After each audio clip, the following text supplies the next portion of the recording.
chuẩn bị cất cánh từ sân bay Liên Khương, Đà Lạt.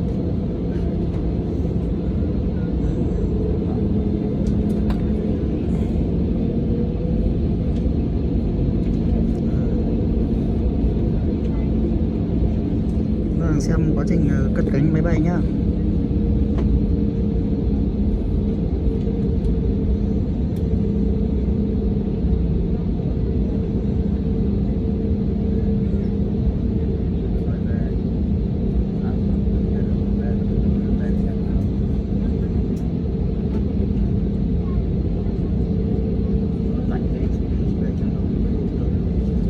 Bắt đầu vào đường băng.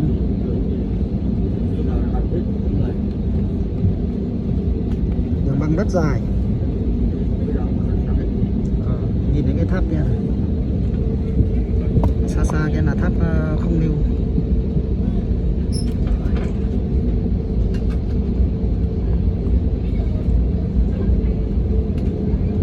Rồi, bắt đầu máy bay lấy đà nhá.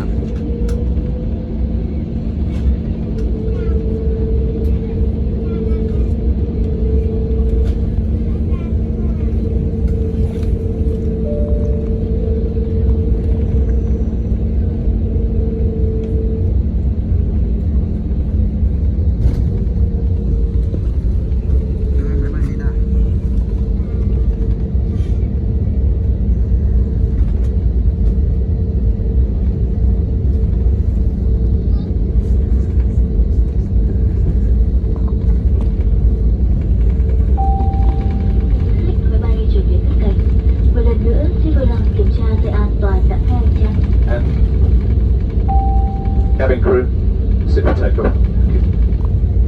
Ladies and gentlemen, we're taking off shortly. Once again, please ensure the belt button. Đường băng rất dài, đường băng sân bay Liên Khương rất dài.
Máy bay lấy đà.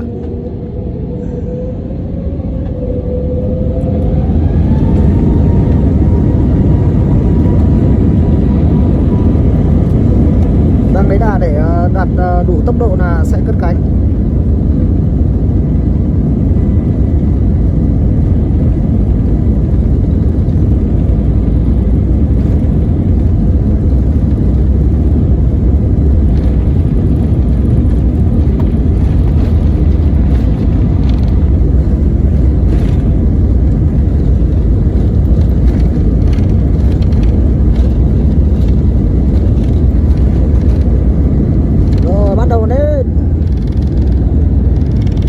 Khi mà lên là có độ hẫng, cơ thể cảm giác như độ hẫng.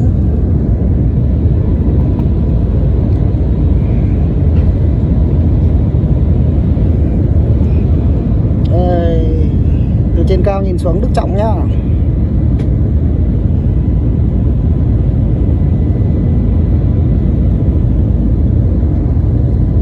Nhìn ra ngoài rất sợ.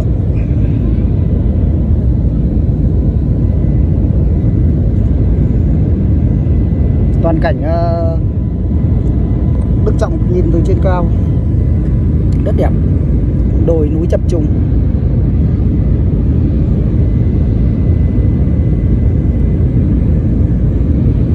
Nếu mà ai mà sợ độ cao là nhìn xuống là rất sợ.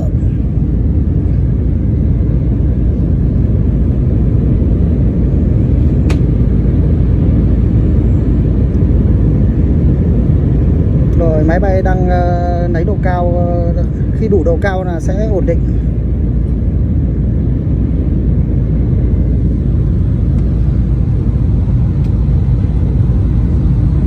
Mùa Covid nên là máy bay hơi vắng khách, số lượng khách đạt khoảng 50%. Chúng ta cùng nhìn từ trên cao xuống thị trấn Niên Nghĩa của Đức Trọng, rất đẹp.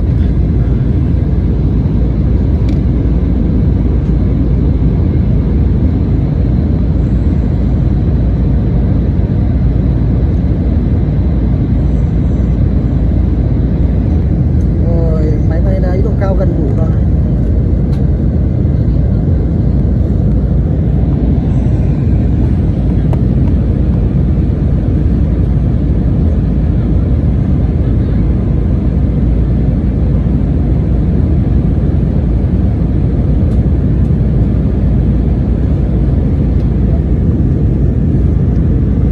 Khi nào đủ độ cao là mấy cái cục ở cánh kia nó sẽ tự động nâng lên. Đấy, đủ độ cao rồi nhá, nó nâng lên rồi nhá. Đây. Đó, nó khép vào.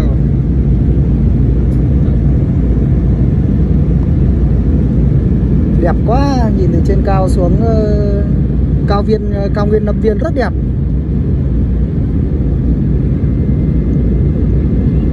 Xa xa kia có những cái hồ nước rất đẹp.